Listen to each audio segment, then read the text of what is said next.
Assalamualaikum warahmatullahi wabarakatuh. Saya Lisna dengan NIM G701222060. Di sini saya akan membahas materi terkait dengan korupsi di sektor publik. Nah, apa sih korupsi di sektor publik? Korupsi di sektor publik adalah tindakan pejabat publik, baik politisi maupun pegawai negeri, serta pihak yang terlibat dalam tindakan yang secara tidak wajar dan tidak legal menyalahgunakan kepercayaan publik yang dipercayakan kepada mereka untuk melakukan tindakan yang mementingkan diri sendiri. Salah satu contohnya adalah sektor pelayanan pajak, merupakan sektor yang sangat rawan terhadap terjadinya tindak pidana korupsi. Mengapa demikian? Karena di sana tersimpan uang miliaran bahkan triliun rupiah hasil bayar pajak masyarakat, sehingga akan ada saja oknum yang akan tergoda untuk menggunakannya untuk kepentingan pribadi dengan cara apapun. Ada dua faktor penyebab terjadinya korupsi di sektor publik. Yang pertama, faktor internal, yaitu sikap serakah, tamak, dan rakus manusia. Merupakan seseorang yang kurang bersyukur, tidak pernah merasa cukup dengan apa yang ia miliki, mau lebih dan lebih lagi. Yang kedua, moral yang lemah. Seseorang yang memiliki moral yang lemah akan sangat mudah sekali terpengaruh atau tergoda dengan hal-hal yang negatif. Dan yang ketiga,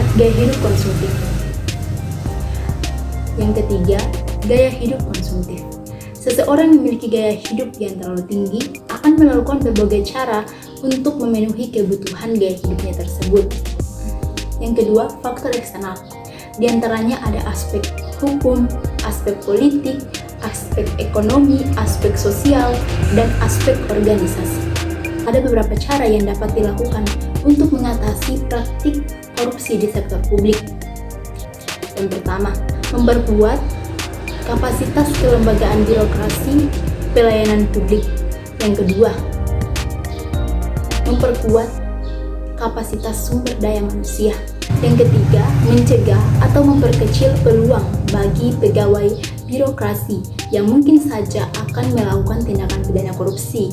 Yang keempat, membangun suatu lingkungan kerja yang sehat dalam instansi birokrasi. Dan yang kelima, memberi sanksi terhadap pelanggaran pelaku tindak pidana korupsi. Pentingnya pendidikan karakter di sektor publik Indonesia. Pendidikan anti korupsi dapat diartikan sebagai upaya sadar atau sistematis yang ditanamkan pada diri seseorang berupa pengetahuan, nilai, keterampilan yang diperlukan agar mereka mau dan dapat mencegah serta menghilangkan peluang berkembangnya korupsi. Tujuan akhirnya tidak hanya menghilangkan kesempatan, akan tetapi seseorang juga mampu melawan segala pengaruh yang mengarah pada perilaku korupsi.